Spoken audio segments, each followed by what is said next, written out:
எங்கயா கூட்டமா ஓடி வரீங்க? போராட்டமா இல்ல ஊர்வலமா? அது ஒண்ணு இல்லைங்க, உங்க சம்சாரம் கோழிக்கறி சாப்பாடு சாப்பிடுறாங்களாமே. ஊருக்கே தெரிஞ்சு போச்சா? அதுக்கு என்ன அப்போ? அத நாங்கெல்லாம் பாத்துட்டு போலான்னு வந்தோம். அப்படியா? சத்தம் போடாம ஜன்னல் வழியா பார்த்துட்டு போங்க. சரி வாங்க வாங்க. புருஷன் ஊர்ல இல்லையாமே? அடுத்து சும்மா இருங்க.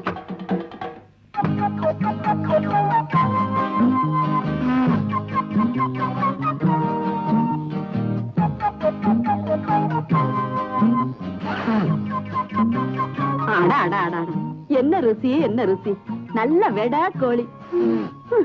புரியாத பயலுங்க, கோழி அடிச்சு குழம்பு வச்சு சாப்பிட்டா அன்னையோட கோழி சாப்பாடு சரி, இப்படி சாப்பிட்டா தினசரி கோழி சாப்பாடு சாப்பிடலாமே.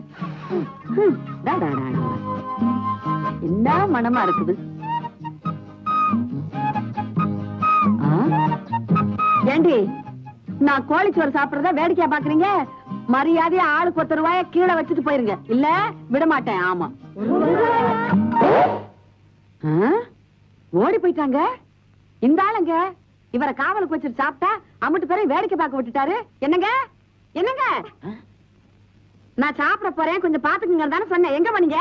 எத்தனைக்கு சுண்ணாம்பு பத்தல, காசு கொடுத்து வாங்குவானேன்னு எதிர் வீட்டு சுபத்துல சுண்ணாம்பு சுரண்டிக்கிட்டு இருந்தேன்னா அதுக்குள்ள இந்த பசங்க எல்லாம் நோஞ்சுட்டானுவோம். ஆமா, உங்களுக்கு கொஞ்சமாவது பொறுப்பு இருக்கா? இந்த கோழி முட்டை போட்டு எவ்வளவு நாள் ஆகுது? கோழியை தினமும் இப்படி தலைகீழ கட்டி தொங்க விட்டா முட்டைய கீழே போடாது, மேல கடாசம். அதெல்லாம் எனக்கு தெரியாது. முதல்ல இந்த கோழி முட்டை போடுறதுக்கு ஏற்பாடு பண்ணுங்க. காட்சி, இதுக்கெல்லாம் நானா பொறுப்பு? கோழிக்கு இடுப்பொலி வரலன்னா அதுக்கு நான் என்ன பண்ண முடியும்? நீங்க என்ன பண்ணுவீங்களோ ஏது பண்ணுவீங்களோ எனக்கு தெரியாது. இன்னும் 10 நாளும் இந்த கோழி முட்டை போட்டு ஆகணும். இதுக்கெல்லாம் போய் கெடு வைக்கிறியே, இது உனக்கே நல்லா இருக்குதா? இப்படி பணத்தை சேர்த்து சேர்த்து கடைசியில உன் மகளுக்கு தானே கொடுக்க போறேன். என்னது, என் மகளுக்கு நான் கொடுக்க போறேனா? எவன் என் பொண்ணுக்கு ₹1,00,000 கொடுக்கறானா அவனுக்கு தான் கட்டி கொடுப்பேன். ஓஹோ, உன் பொண்ணுக்கே விலை வச்சிட்டியா? ஆமா. எனக்கு என்ன விலை வச்சிருக்கிற? உங்களுக்கா 108 ரூபாய் கொடுத்தா போதும், தள்ளி விட்டுருவேன். 108? நான் என்ன செதர் தேங்காயா? என்ன?